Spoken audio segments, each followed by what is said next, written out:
Okay, So do here we go. you. You always look cute. We're Hey live. guys, it's Crystal, and I'm here with Kelly and Lisa in the group, and we're actually we're actually just having this hangout today because we haven't got to hang out in a long time, and I love the alpha women, I love powerful women, and I was kind of doing something that I needed help with, and I talked to Lisa Grossman, and she agreed to do this. And if you guys don't know Lisa, you guys are in for a treat. She's freaking awesome. I met her a long time ago on Facebook, and actually met her at a live event in Las Vegas called No Excuses. It was really awesome. She speaks all over the world. You'll hear her little story. She is awesome. It's not a little story, it's a bigger story, but she's really come from a place like we have, from adversity, and she's a champion like we are. So real quick, I'm just going to have the alpha women introduce themselves individually, and then I'm going to show you a little video and tell you a story about what I've been doing. So we'll start with Kelly. We're getting some really weird background music. Are you guys hearing it? No. No. Okay, I turned it down. Maybe it's just me. Oh, I hear it now. It's really weird. Do you know what that is? I don't know. Somebody's got something open that's playing like some sort of music or something on one of their screens. I don't know. I think it's Kelly's birds in the background. No, it's not birds. This sounds like grunge Rock. music. Yeah, grunge. I don't know. Well, hey everybody, I am Kelly, and I have been online for the last 2 years, and really here in the last couple of months have just developed and sharpened leadership skills that are necessary to actually be able to succeed online. So, I come from a background of failure after failure, like most of these women, and we've all started somewhere in business, and it really, for me, it took personal development and just learning how to incorporate just different various forms of personal development into something that can build, and I'm glad to be here. Thanks, Crystal. You're welcome. All right, so Kelly, you're awesome. We love you. And we have Rada. She's new. I really don't even know her. I think she does binary trading or something. I'm not really sure what she does. It doesn't really matter online. So let me let her introduce herself and tell you about her. Hey everyone, I'm Rada. I've been online for a couple of years now. I actually am recruiting for a virtual staffing business that I recently started, but before that I was in network marketing and didn't have a lot of success because I didn't really have anyone to mentor me or to teach me how to brand myself. And it wasn't until I started reaching out to my mentors afar, like Diane Hokeman, and started studying what they were sharing as far as how to start to build my presence online, that I started to have more success. And so that's where I'm at right now. Awesome. I think that Diane Hoffman is actually a good friend of Lisa's, right? Uh-oh, we can't hear you, babe. There you go. Oh, yeah. Yes, from my understanding, Lisa and Diane are really cool. Yeah, I did. I muted because I was trying to see if I could trace the source of that music, which we have got to get rid of because it is driving me crazy. And somebody has an open browser, open program or something that they don't realize they have open. And it might be you, Crystal, because everybody else had muted themselves. But it's coming from somewhere. Okay. Well, I'm going to look again. But is it still there? But anyway, yeah, Diane and I have been friends for a long time. We do a lot of things together. We train a lot. We do a lot of hangouts. We've got a lot of business together. She's like the yin to my yang. That's awesome. All right, Sasha, she's amazing. Up. Hey everyone, it's great. We haven't done an alpha hangout. I think like in a couple months. That's right, Crystal? Right. Yeah, well, a lot escalated during the time. Kelly especially knows. So I've been on and off, not on and off, but really working with different people. And now I've been in the game like 1 year and a couple months. It's amazing how time flies when you're having a good time, which is really, it's a lot of fun. I know some people look at it and they may, some people outside the marketing community may look at it as boring, but it's a lot of fun tweaking, testing, learning new things every day. And one of the biggest things that I was doing in the beginning that really helped me grow my business was like simple thing, listening to audios daily, personal development, like Kelly said. So now I'm just really excited. Summer is actually not the time, in my opinion, to relax. It's the time to, it's like prep time and time to break records and hit new goals. So I'm excited to definitely hang out again after this hangout soon and do another Alpha Women and see where everyone's at. Awesome. Thank you, Sasha. I miss you, by the way. Yeah, me too. We need to do a Alpha Women Hangout Mastermind. Yeah, we do for sure. Yeah. Okay, I'm trying to click on Tanya's picture, but it's freezing up. Tanya, are you there? Can you hear us? All right. I don't know if Tanya, can you hear us, babe? All right. Maybe she'll come in. If she comes in, she can introduce herself. So just a quick thing about me. Most of you guys know me. I brand myself as the Redhead Marketer online, and I've been working online for about as long as Sasha, maybe a year and a half. And it's just been really cool because I don't connect with people locally as much as I do online. And so I just get online like every morning and, you know, connect with the women and connect with the people, mastermind, get my business goals going. It's really cool working online. I love it. But anyway, so I'll just tell you a little bit about about what I've been working on. Some people know that I've been working overseas for a while, and I used to tithe to my church back home because I was, you know, feeling like I needed to reconnect with my roots and what got me spiritual. And so long story short is I found this ministry in Uganda, and I started donating. And I'm just one person. So sometimes, you know, I would donate and people would get angry. And I remember one time reading on the blog, she actually has a blog, and she said that, you know, we had built a house for somebody who their house had gotten destroyed by some storms. And afterwards, we weren't proud, but we were, you know, we feel accomplished. And then we found out that it caused an upheaval in the community because they wanted to know why that family got a house and not everybody else. Because, you know, it's when you think that we got it bad over there, it's not only just poverty, but there's like, you know, witchcraft going on in the village and other things. So anyway, long story short is there was a huge uprising and I felt responsible and I cried for days and days and days. And it's really emotional when you're helping people because you want to do so much more. And so one day I read on the blog that it brought all these relationship because they wanted to know what that family had, and what that family had was hope, you know? And so I reached out to some of the women here, and I decided that, you know, I can't do it on my own. I can't. So hey, Sam. And so so I just reached out to you guys, you know, and I wanted to share it with you and share what we're doing because it started with the village and now it's a national. I apologize for that looks. What is that? That's feedback on Sam's thing. Sam, turn your mute on. I don't know how to mute you, babe. No. You're muted? Okay, yeah, that was it. Whew, okay, so at least I'm not emotional anymore. Do you still hear it? I'm telling you, it's not. It's like there's like music or some sort of record or something. We've been hearing it since the beginning. I don't hear it. I mean, I hear it now, but it's not on my computer, guys. You'll have to check your computer. I closed everything down. I hear it now.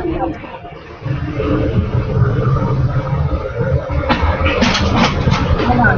Kelly, mute yourself. Did you hear that? I don't hear it anymore. Well, I don't hear it now. Thank goodness. Sorry about that, but oh my goodness. Who is it still there? Yeah. I still hear it now.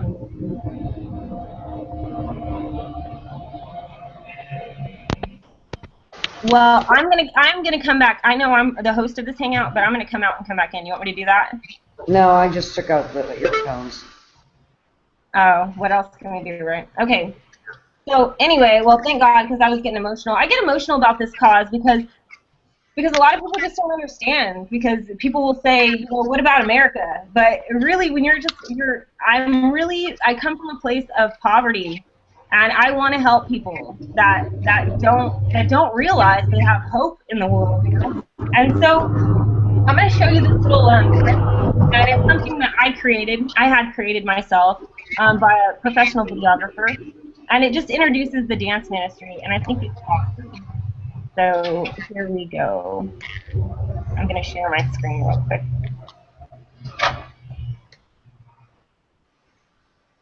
Real quick, right? Hold on. I'm trying to get the bar. And share. All right. Here we go. Can y'all see it? Yes. All right. Here we go. Here's the video I had created. Blue box your video.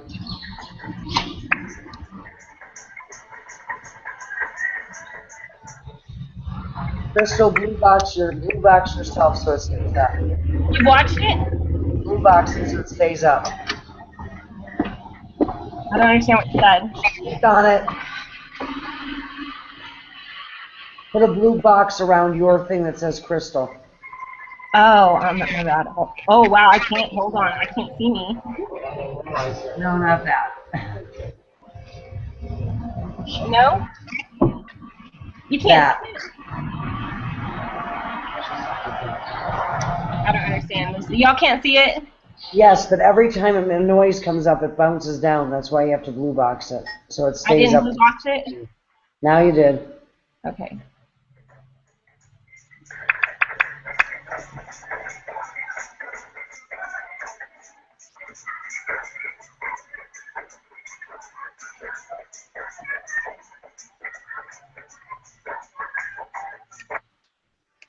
So anyway, we created a Facebook page and all that other stuff. Hold on, let me take off the screen share, cancel the screen share. Okay, so we created a Facebook page and we created this little movement for it. And by the way, they create all their own instruments. All those drums and harps and stuff, they build them themselves. How awesome is that? So just like we talked about before, Lisa, self-sustainable, you know, that's what it's about. Creating sustainability, yes. And yeah, absolutely. Yeah, so anybody have any questions for Lisa about social media? That's how we can get started if you want. Wait, hold on. I want Sam to introduce herself since she's a late bloomer. Sam, unmute yourself and introduce yourself. Can you hear me? Yep. Yeah, we can hear you. I can't hear anybody. Oh. Now we can't hear you. Sorry for being late. I'm camping right now, so it's nice to meet everybody, though. My name's Sam Ackley. I met Crystal, probably about, I don't know, 3-4 months ago. We actually got to really know each other and got to become good friends. And I do marketing and drop shipping and that kind of thing. I've been doing marketing for about 4 years. Meet a lot of really cool people and do a lot of these really cool hangouts and get to meet all sorts of different powerful alpha women. And I'm really happy to be here. Well, we're thrilled to meet you. Lisa, go ahead and share some of your story if you'd like, Sam. What? You want to share part of your story? Who you are? If I tell my story takes up a lot of time, and it's available all the place online. But suffice to say that I am not online. I do hangouts, and I have a Facebook page, and I have a Facebook fan page now. But for me, I think people are about people, and I think that technology changes, human nature doesn't. So I love technology like what we're using today because it enables me to connect with people that aren't as close to me. It enables us to get a message out more efficiently, more effectively, to create, to save time, to be more efficient, to be more effective, which enables us to help more people, which is what I think it's all about. But so I applaud all the people that can do all those things. I don't have a list. Everybody tells me I need to get one. I don't have a website. HTML to me are 4 letters in the alphabet. I don't know what it means. And I always think when I have time, and we are moving forward toward that, but I'm usually somewhere in the world working with live groups to reinforce what we have connected with by phone or now by internet or by conference call or by Hangout or by Skype. And to me, they're all the same. And I think the online world is a wonderful place to reinforce what people need, or like all things, it can be the opposite. Because people get too hung up on offline, online, old school, new school. It's really that which works and is effective and that which doesn't. Because a good message can be delivered a variety of ways. You could put it in a bottle and toss it out into the ocean, and eventually somebody's going to find the bottle, open it, read the message, and if it's good, it will spread. And if it's lousy, it won't. And that's what's really going on today. So I love being with all of you guys because you all can do so many things that I can't. My story is like so many people's. I was exposed to a lot of things that I utilize not all that well, made some money, said I was going to do a lot of things that I did to some degree.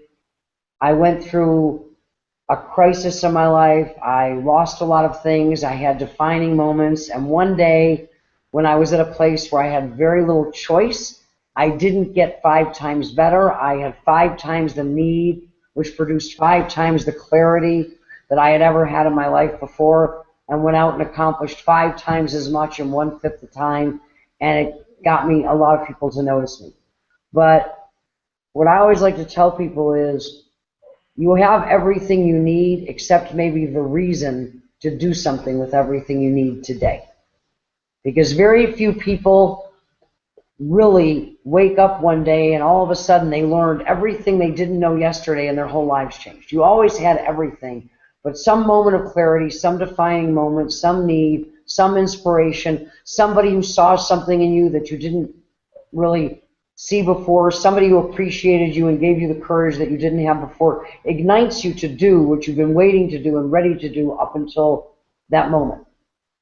Because nothing happens in a vacuum. So if you want to see my story, we'll do a hangout about that at some point in time. But today I'm here because this is a topic that is near and dear to my heart. I've been in the direct selling entrepreneurial space really all of my life, and I've interviewed thousands and spoken to thousands and thousands of entrepreneurs around the world, and they all tell me the same 2 things in the beginning.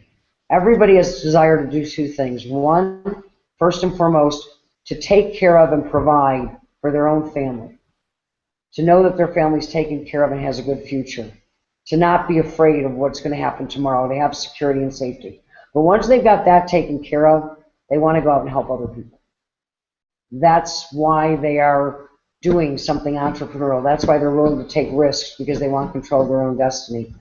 And I think that part of having great things happen to you is giving back, and giving back to another generation, and recognizing that the world is getting smaller, and recognizing that everything that we read in the papers that scares us and threatens us that's going on in the world, that the number one defense against all of that is helping to make the world a better place, helping people everywhere around the world, especially the next generation, to do better, to make better choices.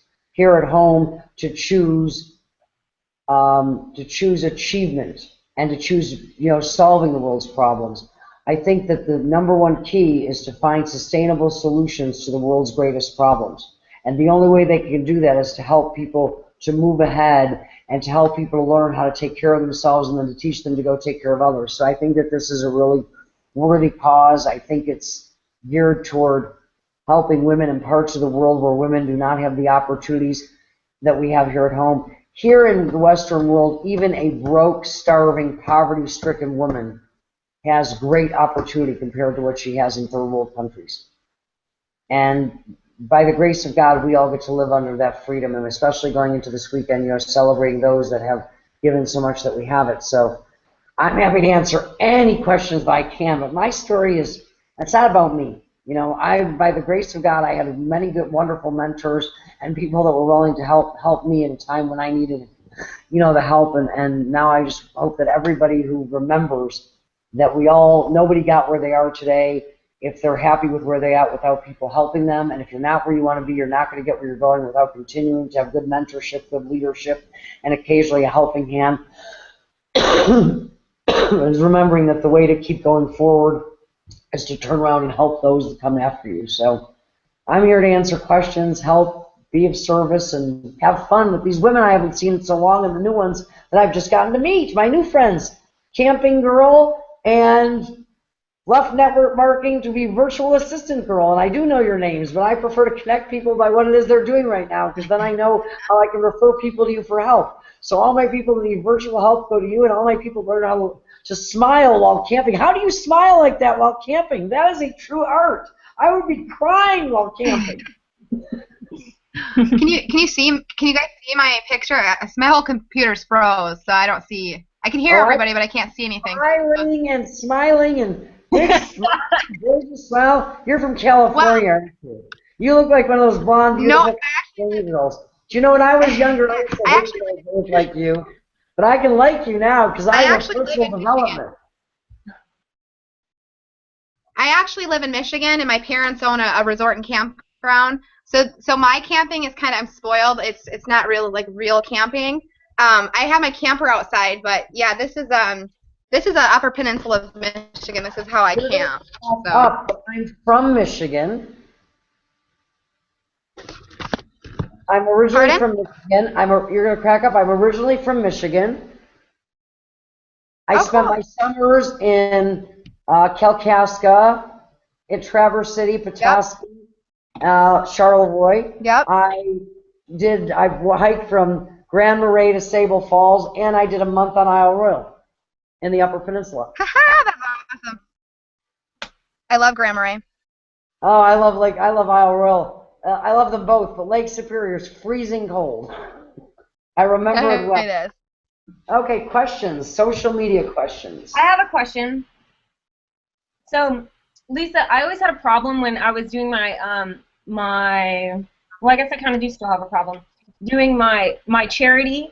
I don't want to feel like I'm bragging about what I'm doing, so it's hard to tell the story about what you've been doing, and that's what took me 4 years of doing it alone. How do you do it without bragging? Asking questions.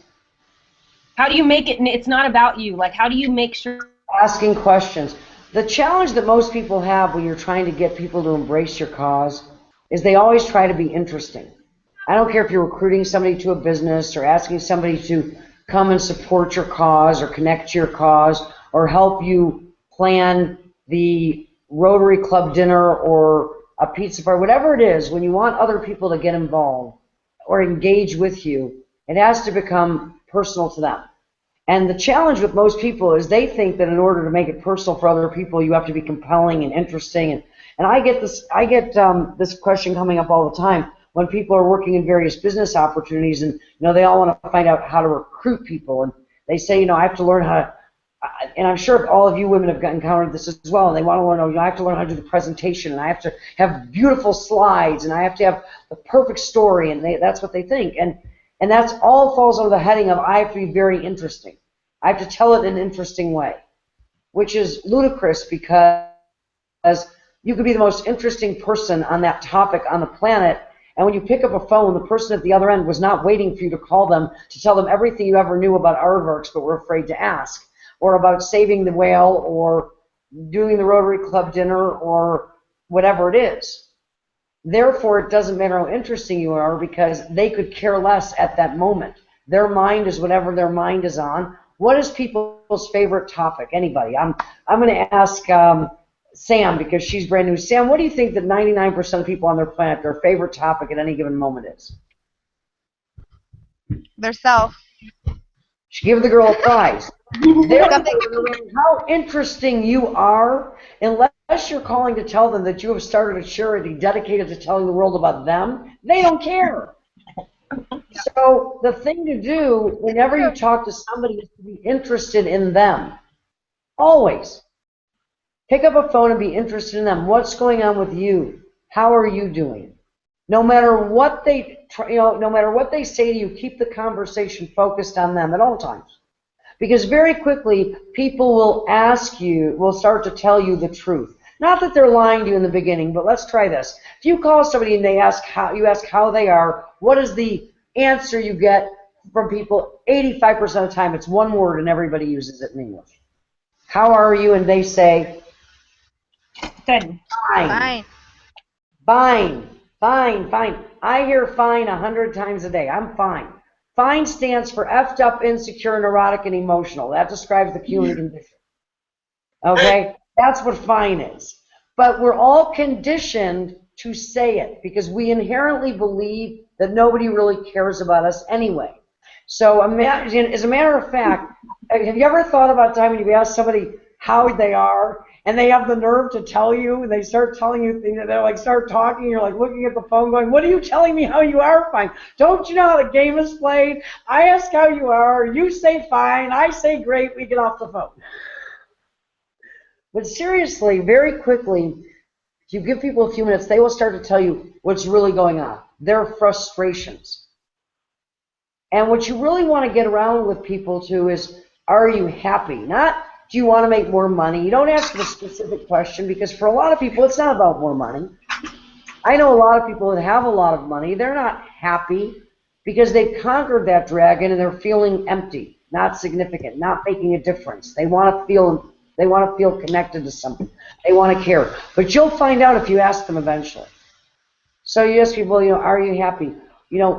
Are you feeling like you're making a difference? Are you connecting to something? Do you feel at the end of the day like you've accomplished something more than giving somebody you work for the best of yourself? Like being just somebody's mother. What are you doing that makes you feel like you're getting to do something just for you?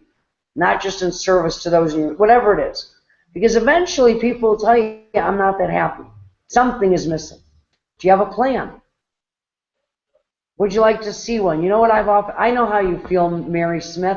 I felt that way too. You know what I found? I found that sometimes going out and just investing a little bit of time to do something for someone you don't know, just for the sake of doing it, just to make the world a better place, something in which you have no direct benefit, can make a world of difference in how you look at the world. And if you look at the world a little bit differently, amazing things can happen in your life. Sometimes just helping out and being a part of something can really help you change your whole outlook on life. And it's amazing what a new outlook can do. Sometimes you can go to somebody, I want your help. You see, Crystal, if you call and tell somebody a story that you make it about you, and it's okay, but don't make it about all the good you've done. Because you're going to give somebody, you want to give people the opportunity to be a hero in your story. Just by listening to you, even if they say no, if you ask the right questions, they can be a hero in your story. Hey, Mary, this is Crystal. I've been working on something, a pet project of mine for 4 years, and it's become a labor of love for me. And it's grown to more than I thought it could be, and I'm really excited about that, but it's also grown beyond something I can do on my own. And I've had the opportunity to help some girls do some amazing things, and now there's a chance to help even more girls, and I'd love to see that happen, but I can't do it alone, and I was wondering if I could ask you to help me. Because of all the people that I know, when I think about somebody that could really make a difference in this project and help more girls realize their dreams, it's a really short list and you're on it. Do you think that you could spare a little bit of your time to make a huge difference in someone else's life? Because that would really be meaningful to them. And if somebody says, I don't have a lot of time, say, I can appreciate that, but and I don't want to impose, but you also know a lot of people. So maybe if you can't do this, you could do that. Or maybe if I could share with you what's going on, you could look at the project with fresh eyes, and you could see something that I don't see, and you could contribute in that way. Because the more that you ask questions, it takes a village to raise a child, and it takes a city to save an orphanage, but everybody can contribute something if you just keep asking questions. And the key is always to ask the next question. So many people don't ask the next question. Not a multitude of questions that overwhelm people, but the next question. When people say, I don't think I can do that, great, I understand that. What do you think you might be able to do? That's the next question. That's awesome. And it's effective because people want to be a part of something. Give them a chance to be a hero in some way rather than you deciding how they should be a hero. Because if you've got something in mind and they can't do that, you've set yourself for a yes, I can do what you see, or no, I can't. But can you help in some way? What did you have in mind? Well, I was thinking this, but what are you thinking? What do you see? Here, or better still, here's the problem I'm having. What would your solution be? Because what you're really going out in a gathering when you have a group of women is a brain trust, a mastermind, a brain that is accessible to you not only for what they can do at a moment, but for what they can gather together. You have the resources of the entire group, the brain power of the entire group, and a lot of people doing a little can accomplish amazing things if everybody believes. Yeah. I probably wasn't. That was more of an answer than you were looking for, I'm afraid. Anybody else got a question? I get very passionate about things like this. I love it. I have a question for you, Lisa. Yes, Rob. I mentioned before that I just really started to work on branding myself and building relationships. My issue has been that I'm a really private person, but in an effort to build that brand, I've had to be more transparent than I've ever been in my life. And it's just really scary to me. So my question is, how do you go about getting over that fear of being out there in social media, on YouTube and Facebook, and just being seen and transparent? How do you get to the point where you're not afraid to Well, because I think do by those sharing things? fear, I think that so many people are of the belief that people want to see perfect people, and they don't. That's why perfect people are in situation comedies, because we all know it's ridiculous. I think more than ever, people love authenticity. Information is overrated if you think about it in its own self. All the information of the world has been available since the dawn of time in some form or fashion. I tell the joke all the time. When I grew up, we had this amazing mythical place.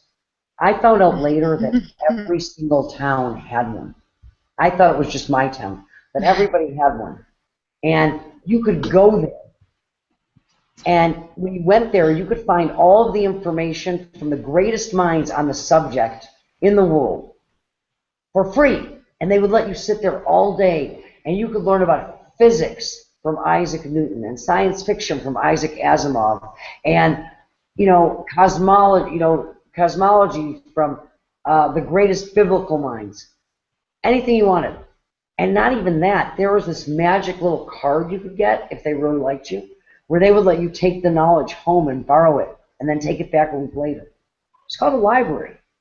Only 3% of the people had a library card, but the reality is there's nothing that you or I or anybody could teach that there's not a better source for that information, right? So it's not about the information.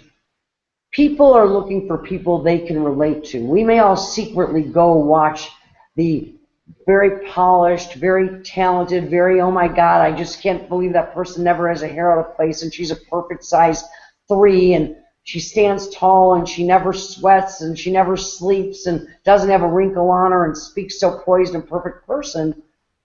But really, nobody can really relate to that. And what you want to do is be yourself. And if you're having a day where this is difficult for you, then talk about that. Because you're going to attract an audience of people that say, hey, she's afraid and she's doing it anyway. Maybe I can too. And people are going to love you for that because you're taking them on the journey transparently. Don't worry about being more than you are or overcoming your fear. The fact that you're doing it is demonstrating that you're overcoming your fear. People really never overcome their fears. They move through their fears. I always tell people, if you want to do a good meeting, speak it well at a meeting, do 100 bad ones. Anything you want to be good at, be prepared to suck at it, because repetition will make you better in time.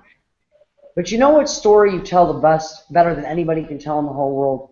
And you'll tell it perfectly every time. You may not tell it as well as you'll tell it 100 times later. As a matter of fact, I guarantee you that the 100th time you share your journey and share your story, you will tell it better than the first. But you will always tell it exactly right, because it's your story. And nobody will be as accurate in telling the story. Nobody will be able to tell it with the same vantage point, passion, and viewpoint as you will. And that's why people will respond to you. And if you tell it as it's happening, eventually you will be more comfortable, because you're never as afraid once you've done something. And let me give you an example. I did a ropes course because I'm scared to death of heights. I was going to conquer my fear. The ad said I was going to conquer my fear. People said I was going to conquer my fear. And I climbed up the telephone pole scared to death, and I stood on top of it and turned around and said, oh my God, what am I doing here? And then they said, you have to jump. And I stood there for 30 minutes. And like, you can do it, Lisa. And the only reason I jumped is there were a bunch of people behind me on the telephone pole, waiting to go. And I was too embarrassed to go down. So I jumped for the trapeze, and I missed it, and I was on the cables, and I came down, and I was so full of adrenaline that I was halfway up the pole again, because I had conquered my fear before I realized I was scared to death. And then I started thinking, well, they lied to me, because I'm not, where's my fear conquering? But here's what you do have. Once you've done something, nobody can ever tell you that you can't do it. And you can't even convince yourself that you can't do it, because you've done it already. So the fear, the belief that you can't do it, is replaced by the what if I screw up when I do it. So you've gone from you can't do it to doing it to realizing you can do it very badly. And if you do, then you realize if you do it 20 times, I can do it very mediocrely. And then when you do it about 50 times, it's I can do it very averagely. And eventually you get to the point where you say, I do this pretty good. But you never get to the point where you will ever believe that you do it as well as other people believe you do it. Because we all suffer from a disease of terminal comparison. We look at other people's performances and lives like they're highlights reels. You ever seen the highlights reels of an athlete? Like Michael Jordan, they take his best 27 shots and they put it into 35 seconds and they say, this is Michael Jordan's life. That's the highlights reel. So we look at everybody else's highlights reel, and we look at our own bloopers reel. We see everything we've ever done wrong magnified, and then we compare. And you never really get over that. All you can do is know that every time you do it, you will touch someone's life because you did it. And every time you do it, you'll be better than you did the last time. And every time you teach somebody new, you're one day more experienced than they are, and they're grateful for you being there to do it. And it's not about how comfortable you are. It's about the person you're helping because you were willing to show up and do it. And when you focus on that, the rest is easy. Can you say that last part again? That was gangster. I have no idea what I said, but it was something along the lines of it's not about how uncomfortable you are doing it. It's about the person that you inspire by showing up to do it. Nothing we do, anybody who's in this business that I've ever met, is always here because they want to help make the world a better place. They want to make it better. So we all of us suffer from some sort of, am I good enough type of personality. It's just there. It's the inherent human condition. I call it the disease of terminal comparison. But at the end of the day, when you design, you're here to serve. So it's not about how you feel. They say half the battle is showing up. It's about the people you impact by showing up. The difference you can make for them. And they don't care if your hair is perfect or if your dress is perfect or if you said a few times. They care that you care enough to show up and share the story. And not being perfect, I used to tell people a lot, it's not about getting on a stage and showing how much you know. It's about willing to get on the stage in spite of what you don't know and getting up there anyway and letting people realize that that's okay, because that's where it starts. You don't have to be good to start, but you have to start if you ever want to be good and get better. And if nobody was willing to start, nobody would ever get anywhere. Babies understand it really well. Can you imagine if it was left up to adults to walk? I mean, think about a baby. They crawl, they get up, they toddle, they fall. They get up again, they bang their head on the coffee table, they cry, and then they get up 2 minutes later and they take 4 steps and they fall. They take 2 and they fall. This goes on for a week, And then eventually they let go and they toggle across the living room floor. And they probably fell 106 times during that week while waiting for that to happen. Bang, bruise, and mother's going, and they walk. If it was left up to adults, they'd get up, fall down once, fall down twice. About the third time, half would never get up again. By the sixth time, another 38-40% would give up. And at the end of a week, the majority of the human race would be crawling for eternity, and about 6 people a generation would be walking. Wow. We're not here to feel comfortable. We're here to keep moving forward, which means we're going to be, if we're doing what we're supposed to be doing, we're going to be uncomfortable 90% of the time.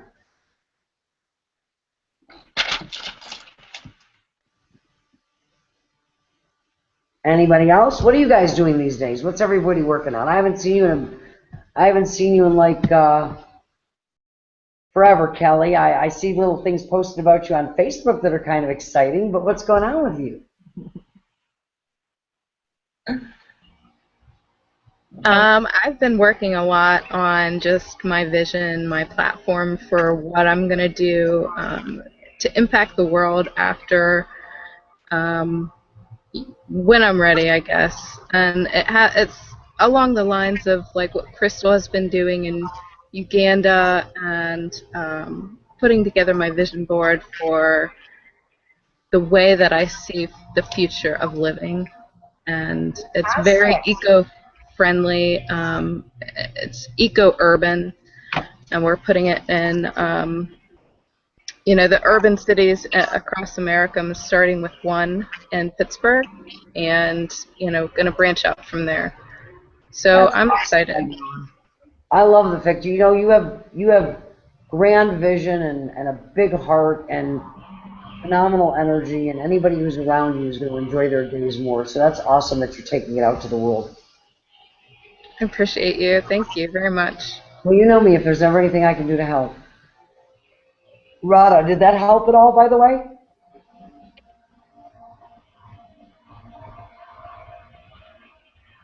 Can't hear you. You're on mute. Radha, I think you're on mute. Well, I think she unmuted. Did she? I think I don't know. Sasha.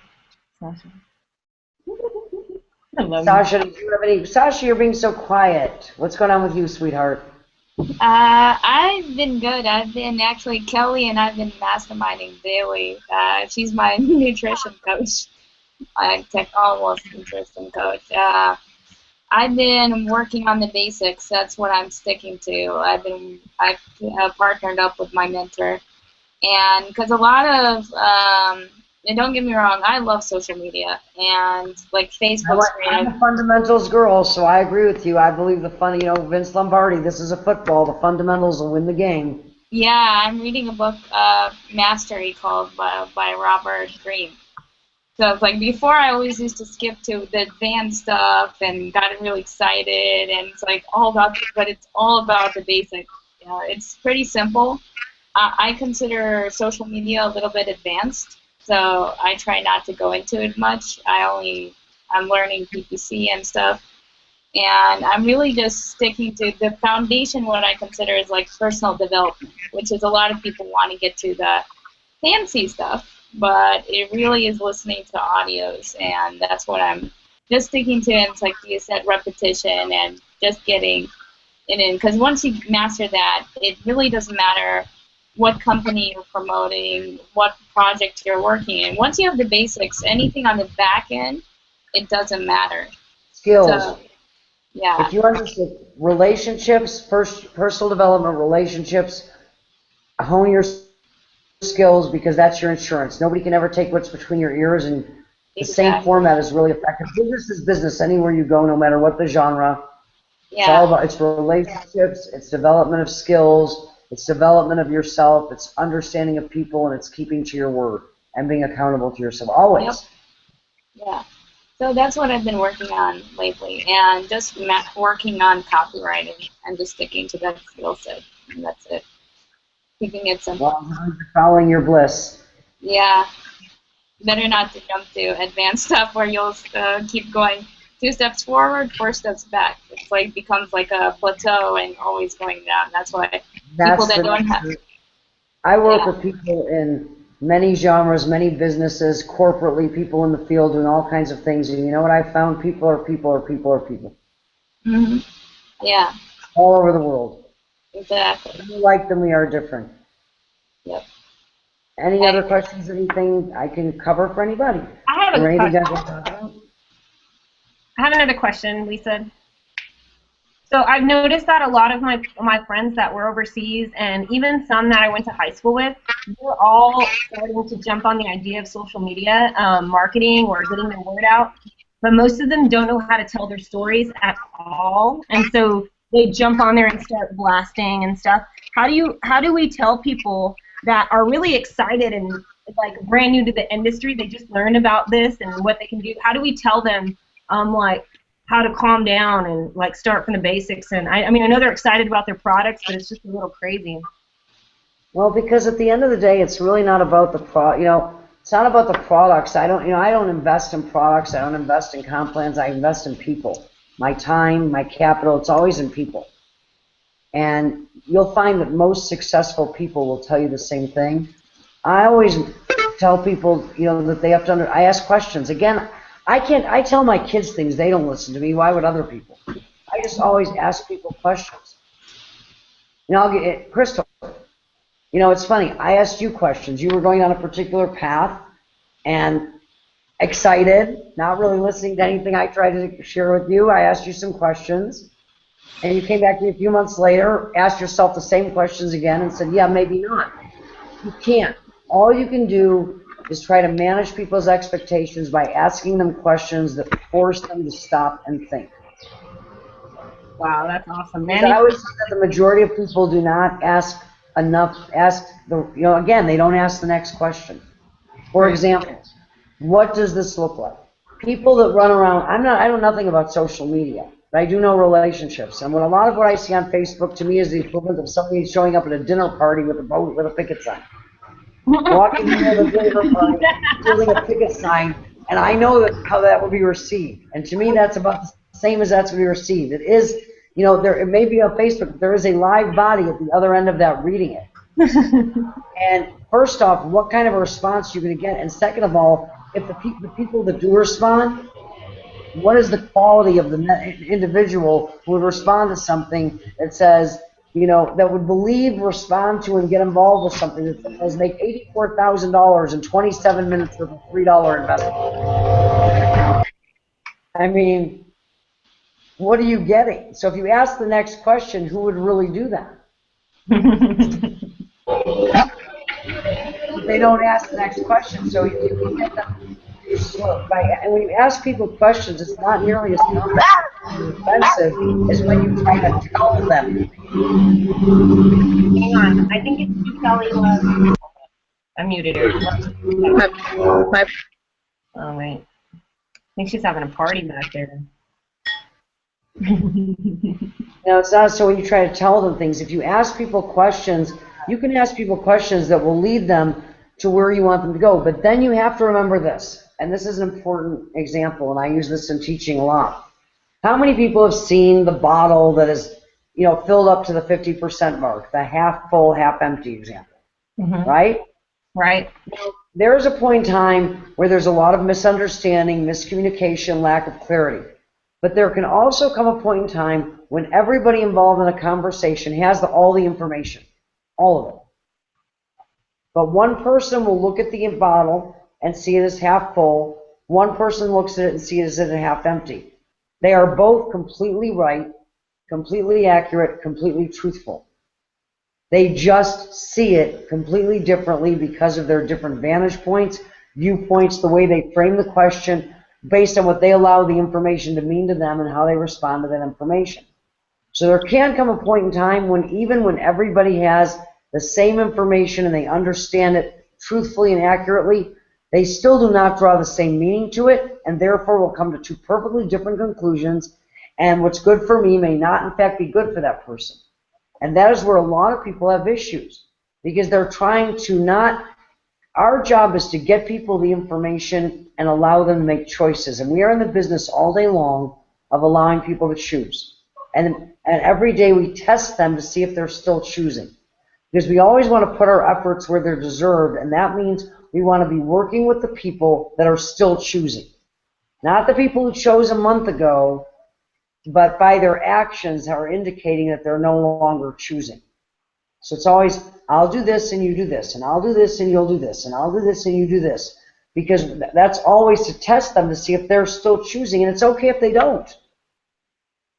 Because everybody has the right to take every new piece of information and define and see what it means to them and then make their choice. So our job is to make sure people have all the information so that they can make choices, but not to influence that choice. And that's where the conflict comes. Is sometimes we spend so much time in trying to influence the choice or tell them what they should do rather than asking them the proper questions that will help their mind laser focus in on sorting things out and getting the clarity so that they can figure out what they should do.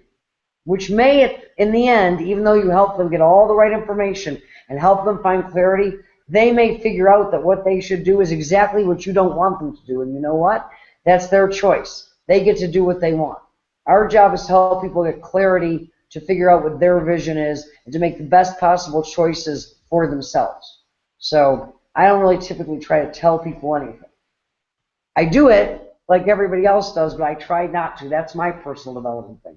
Getting emotionally detached enough from their decision so that I can help them make the best possible decision without trying to influence the decision. Okay, let me give you an example. For instance, some guy came to me today. He's got the truth about the world. He's not selling anything. He just wants people to watch this video. And he's a good friend of mine that I met in Kuwait, so I don't want to be rude to him, but I'm really busy. You know, I said, I'll watch your video later. He's like, no, you don't understand. This video changes the world. And I'm like, okay, but I bet you nobody even watches this video. Stop doing this. This is crazy. And I'm like, okay, now I'm getting mean because I'm telling him that this is nuts, but he just doesn't realize. He doesn't know what he doesn't know. And then he came back later and said, no one listens to him. That speaking to somebody that way, you're going to impact him? No, when he was getting me to watch the video, I was so busy, and I'm like, I don't know what to tell him. Like, I don't know. You don't need to tell him anything. You need to ask him a question. In 30 words or less, tell me what is so compelling. I'm very busy. I'm not trying to be rude. I'm very busy. My time is limited.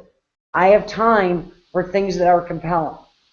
As your friend, if it's important to you that I watch it, so be it. I'll do that next month when I have time. If you want me to watch it now, you have 30 seconds or less, tell me what about this video makes it so compelling. When he's done, say, well, and we tell him, say, you know, I'm sure you probably said something profound there, but as a marketer, I have to tell you, it was muddy to me. I would suggest, if you want more penetration, that you try to sharpen that message, because you're never going to have it sounds to me like you're so busy trying to appeal to everyone that the message, whatever it is going to get lost on, that is going to not be appealing to anyone. So figure out what you're trying to say, and you have about 30 seconds to capture someone's attention. And for what it's worth, and I've got some experience at this, it didn't capture mine. Now, if you want to get, I would suggest, because I'm not trying to be ugly here, that you go out and talk to 20 other people. And if you get reactions similar to mine, then you'll know it's something you need to tweak. If 20 other people, when you give them the exact same 30 seconds you gave me, tell you it's the most compelling intro they've ever heard, then obviously I must be wrong. Gotta go. Awesome. I love it. I have a question, Lisa. Sure. What was the defining moment that really transformed or transitioned you from, being a marketer or a home-based business host and into speaking live on stage in front of, hundreds of thousands of people? Somebody asked me to tell my story.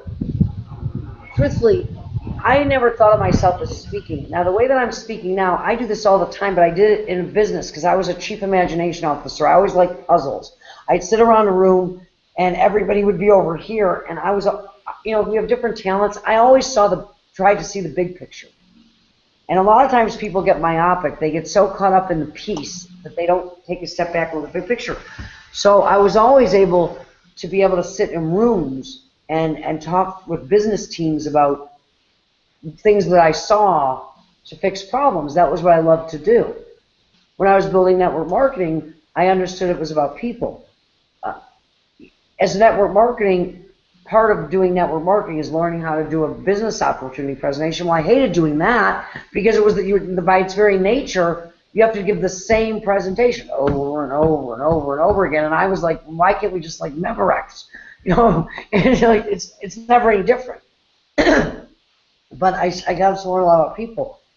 As I started doing training, I was just breaking the trainings down so people could understand it, because I found that through analogy, if you could take with the concept and you could relate it to something people are familiar with, they get it like this.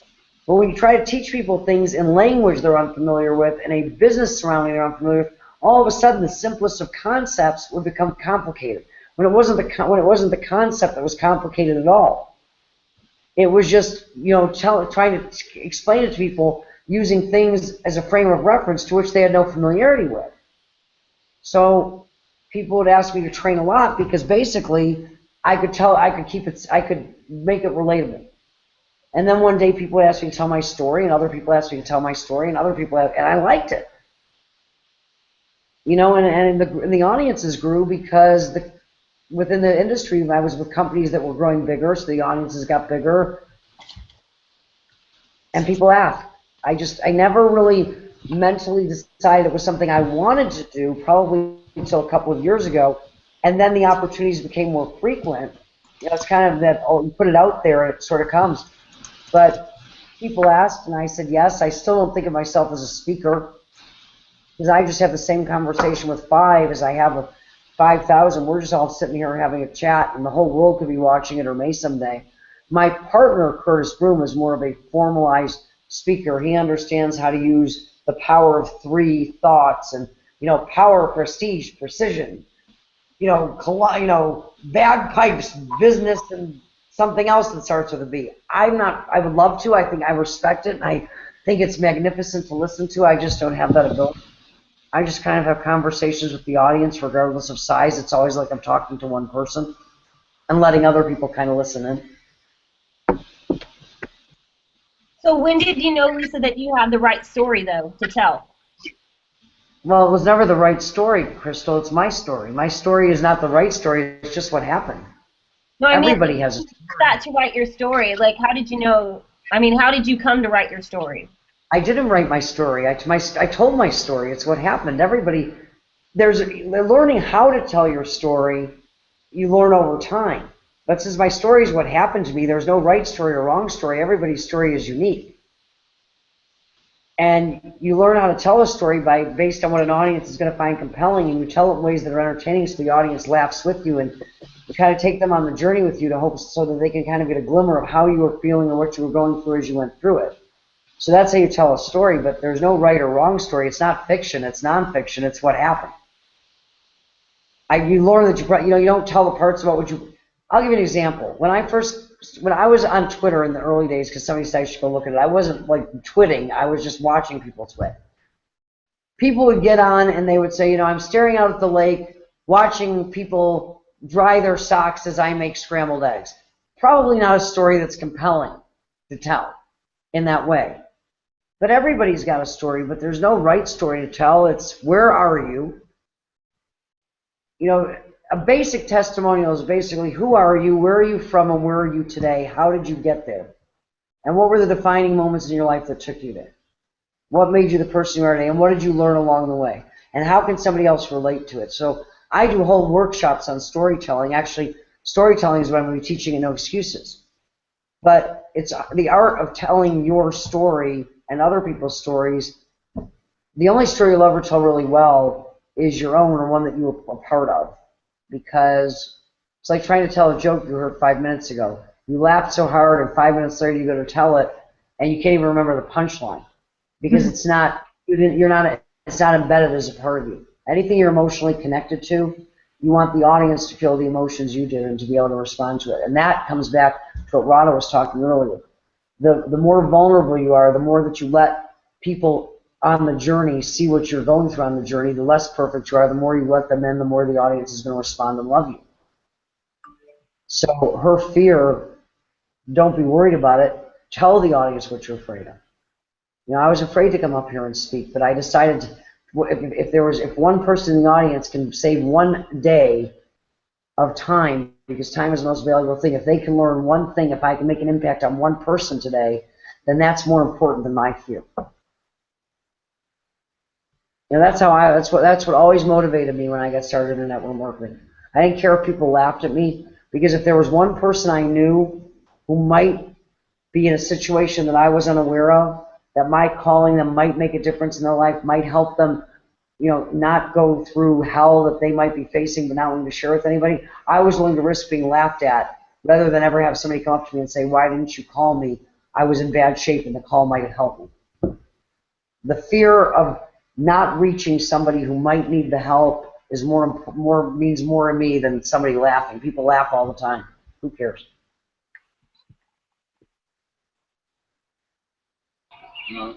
So what would you tell people who are first coming online or trying to start a business who have either failed or starting for the first time, you know, who feel overwhelmed? Well, one step at a time, one wasn't taking day. This is going to sound terrible, but most of the people that are all upset because they failed, I have no sympathy for because they never started a business. What gives people the right to think that you get to go in business on Monday and be successful a week from Tuesday? You know, things take time. Everything takes time. I equate that with you calling me on your second you're in your second year of medical school, calling me and saying, Lisa, I'm really upset. You know, today we did a rotation and we met a brain surgeon. When I told him I wanted to cut open somebody's brain, he told me I couldn't. He told me I had to finish medical school, and then I had to take a surgery internship, and then I had to take general surgery, and then I had to take a fellowship in neurosurgery before they were going to let me operate on a brain by myself. Now, what's that about?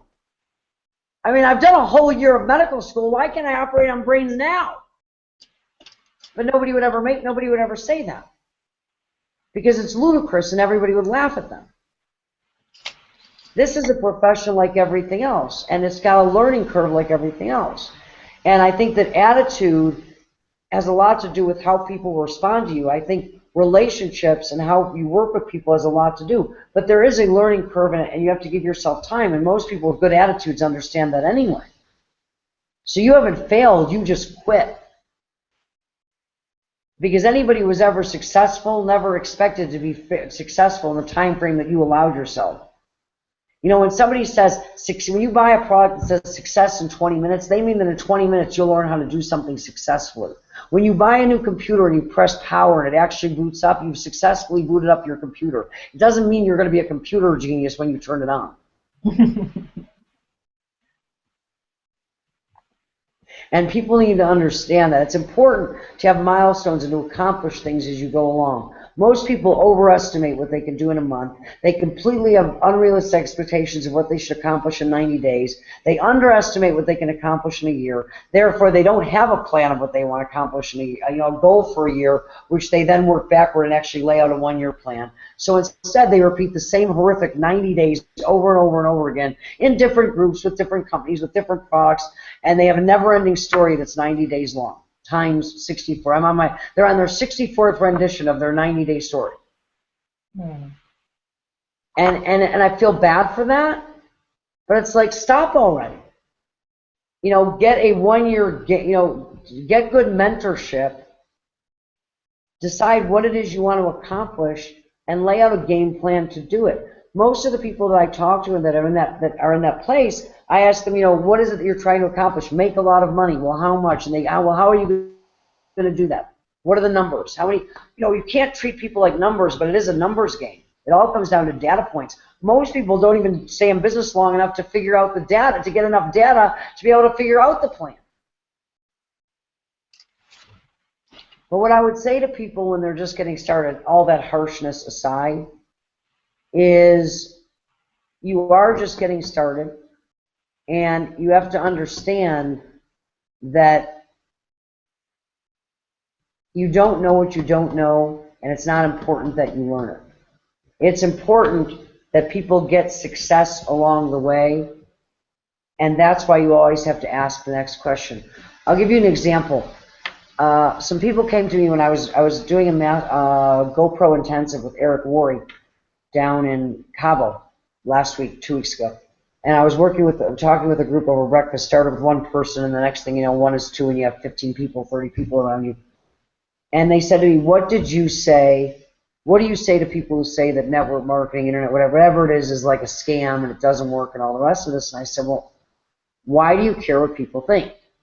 And she took that to mean that I was saying you shouldn't care, you shouldn't care what other people think. And she said, you're right. And I said, no. Why do you care what people think? And she said, I know I shouldn't let what other people say get to me. I said, I didn't say that at all. I'm asking you, why do you care what people think? We all care what people think. And to say that we don't would be ridiculous. But why do you care what people think? And she had to stop and think about that. I said, because when, figure it out. Because there's a reason there, and it's okay, whatever it is, just got to identify it. She said, well, do you care what people think? I said, I absolutely care what people think. But I realized a while ago in my life that I didn't ask the next question. Why do I care what people think? I figured that out. And then it comes down to, which people are you caring what they think? And she said, what do you mean? I said, do you want to be ordinary, average, not meet most of your goals, be like everybody else, like the 95% of the people in the world who never really end up happy? Because that's what most people do. The most people that fail and listen to other people, they're listening to people that are failing. They're listening to people that are saying it can't be done. They're listening to people that are getting mediocre results. That's who they're worrying about, their opinions. I care what people think, but the people I care what they think are the people I aspire to emulate, the people whose success that I would like to achieve, the people that are making a difference in the world, the people that are accomplishing what I want to accomplish. And the biggest challenge most people have is not that they care what other people think, it's who they look to for those opinions. They say they want to be like the best, and they spend all of their time hanging around those that are not doing what they want. If 3 out of 100 people are successful, the people, you go to a party, the people that you want to see the people that will be successful in 2 years, they're hanging on every word of the people that are achieving success. The people that won't be are sitting in a corner with the 97, all discussing and giving themselves permission to fail, talking about how it doesn't work, making up the excuses. And the last thing I'm ever going to do, if you want to open a restaurant, let's go find everybody who ever had a failed restaurant and ask them why it didn't work. I don't care why it didn't work. I want to talk to the people who made it work and find out why it did. So I would tell them, go to people that have made it work, that are making it work today, and find out why. And the second thing I would tell them is be very, very, very careful about your relationships. Keep your word. Don't overcommit. Be a person who says and does, who does what you say you're going to do. And when you can't, and that happens, call people and let them know. Because it's not what you know, it's not who you know, it's who knows you and what you're known for. So I have a question. When it comes down to personal development, who are your favorite people that you like to listen to? What do you consider in personal development? People that come from the base. You're not going to like this, but I think that all the great people say the same things. Success leaves clues. So I listen to anybody whose voice doesn't drive me crazy. I love Jim Rohn. I like Anthony Robbins, some of his stuff. I like Brian Tracy. I like Ogden Dino. I like Eric Worre's stuff. He does a lot. We're very good friends. My partner, Curtis Bloom, does a lot of good stuff. Out of the contemporaries, I like Siddhartha. I like the I Ching. I like the Bible. I like the book of Proverbs. I like most of it. I like Brian Tracy, but live, better than I like the tapes. I think it all basically is saying the same stuff. I like stuff that moves people to action. I like stuff that basically moves people to action. But I don't care what you're listening to as long as it's something that puts good stuff in your head. Okay, awesome. Thanks. There you go. Come on, Hank. Well, I've got, I'm up in Utah, and I told Crystal she has to do this, and we can go a little bit longer, but I've got like 40 people live in the other room that I've been running around all day. But you guys helped me today. I actually went on a scavenger hunt, and these guys wouldn't listen. I said we should do it all with social media, just reaching out to friends, but I found myself at a mall, and I want to thank you all for all your help. I don't even know if we won. I want to know if I won. Me too. It really doesn't matter who won because a lot of good work was done today, but I want to find out if we won. Awesome. Well, Lisa, I have a question. The last question is, what should I do about these school fees? Like, should I ask the alpha women, like, if they can share I think that what you have to do is you have to clearly get out to everybody what the goal is, and ask everybody, to help out. Like, I'm going to ask everybody, do what you can, and get the word out to help and support. Because what you're talking about, you want to get to something that everybody can do. Not that everybody will do, but based on the number that I saw you, Dad, you need about 260 people to do $10. Right. Will take you over the top, right? Now, it's a $10 unit. I mean, now with the amount of women that you have, that's 26 people each talking 10 people, or 26 people that talking to, or half as many people doing $20. And talking to other people to do the same, or 26 women or people committing that they will go out and raise $100 each, whether it's $5 here or $10 there or whatever it is. I'll certainly commit, and I may be able to do more, but I'll commit right now that I can pick up a phone, and I'm not going to do it all myself. And that would be the easiest thing for me to do would be to tell you, I'll pledge $100, which I will. So I'll pledge $100 personally, and then I'm going to go and I'm going to get, because I like the idea of getting everybody involved. I'm going to talk to a few people while I'm up here, and I'm going to get the other $100. So I'm going to cover $200 of it, me and my friends, whoever, because I'm up in Utah with a lot of people, and I'll raise $200. Awesome. And then so just send me the link, and I'll get that covered. And I'm just going to run around and ask people to give me, because I've got a lot of people here, give me $10. It's for a worthy cause, and they will. And other people can do other things, but you just get people on board. Well, I know how I am. Always take a job and break it down into something that is doable by everybody, so everybody can participate in some way. I don't care if it's $5, I don't care if it's $1, but you get people that are responsible, that say they'll go out and they'll be responsible for helping get the word out, and they'll go talk to their friends and raise $20. It doesn't matter. Don't do it all yourself, and don't make it a big deal. Okay, awesome. Then I'll make a little small post, and we can all share it, or whatever we want to do, however we want to do it. I'll promise a video. So just tell me what it is, and I'll get a couple $100 covered, and I'm sure these other inspiring women will as well. And it doesn't mean you need to do it personally. That's the chicken way out, and I usually do that when I get really, really busy.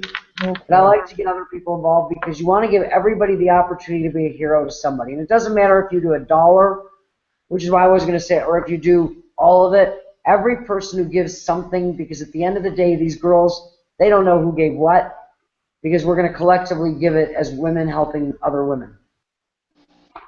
Well, it's an emergency, and they need it like yesterday, so I already have the money here. Like, I already went and got it. I'm like you. I'd rather do it myself. So I'll get it back to you. So go ahead, and we'll get it back to you. No problem. It's not really about the money, I just really want to get the cause out there. So I just really wanted to know how to tell it, and I'm glad you said that. It's for next year, whatever it is. I'm on board to help how I can. Like I said, I've been on the road for 6 weeks and 5 continents, but I like this cause, so I'm on board. Girls, I love you all. I apologize for running the way I'm running, but I got to get back into this group and see what's going on. Thank you. Thank you. I want to talk to you all next week. Awesome. Kelly, it's been too long. Sam, it was great to meet you. I know, my stupid computer. I'm so mad. Sam, I want to meet you more when we're not in such a hurry. Love to everybody who's watching. I miss you all. You're all alpha fierce. Bye, guys. Thank you, Lisa. Bye. Take care. Bye. Thank you, Lisa. You all are awesome. So I like her. I think we should divide it. I think I like that what she said. Divide it up to 26. If 260 people could give $10, or if we want to make it more, I don't really care what the breakdown is. But let's just get a plan together and do it. So wait, y'all don't really know. What are we? Hey, hold on. Lisa's the only one that knows, right? Let's do it. Oh, wait, hold on. Y'all. Lisa's the only one that knows about the school fees, right? Do y'all know about them? Yeah, she sent a link earlier. Oh, okay. All right. Cool. All right. What a mess today was. I was helping her with that scavenger hunt before this, and then she's like, "Where is everybody?" I'm like, "You sent me on a scavenger hunt." What the heck? And then got mad at me. She got mad at me. But I'm glad it worked out. Like everybody keeps popping in and out. All right, y'all. So we'll divide it like that. We'll share it on social media. I'm gonna end the hangout so that I can't. I have to get this camera thing off. Can we get the camera thing off? Yeah, that's fine.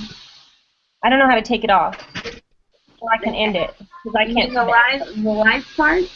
Yeah, I want to end it. Usually you press end broadcast. It's hidden by a camera thing right now. Hold on. I cannot end the broadcast. I think I'm just gonna have to close it out, guys. Seriously. Oh, here it is. There we go. Yay! Bye, guys.